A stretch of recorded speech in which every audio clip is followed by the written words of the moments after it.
Virat Kohli MS ধোনির পরে এবারে রোহিত শর্মাও পেল বিশেষ এক সম্মাননা। IPL ইতিহাসের তৃতীয় ক্রিকেটার হিসেবে সবগুলো আসর খেলার রেকর্ড গড়ে রোহিত শর্মা।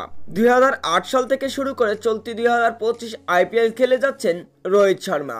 IPL এর 18টি আসরই খেলেছেন রোহিত শর্মা এবং MS ধোনি এবং বিরাট কোহলির পরে তৃতীয় কোনো ক্রিকেটার হিসেবে বিশেষ এই সম্মাননা পেল BCCI এর প্রেসিডেন্ট রাজার বিনির কাছ থেকে। IPL এর শুরু হয় 2008 সাল থেকে, তবে 2008 থেকে চলতি 2025 পর্যন্ত IPL এ খেলে যাচ্ছেন শুধুমাত্র 6 জন ক্রিকেটার, যার মধ্যে রোহিত শর্মা তিনি হলেন একজন।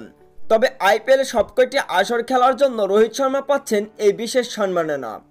IPL এর 33তম ম্যাচে অবশ্য মুখোমুখি হয়েছে মুম্বাই ইন্ডিয়ান্স এবং সানরাইজার্স হায়দ্রাবাদ। IPL এর সবথেকে সফলতম ক্রিকেটার রোহিত শর্মা।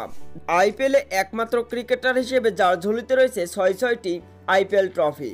মুম্বাই ইন্ডিয়ান্সের হয়ে 5টি ট্রফি জয়লাভ করে অবশ্য রোহিত শর্মা। IPL এর প্রত্যেকটি আসর খেলা একমাত্র ক্রিকেটার রোহিত শর্মা, যিনি BCCI এর প্রেসিডেন্ট রাজার বিনির কাছ থেকে পাচ্ছেন বিশেষ এক সম্মাননা।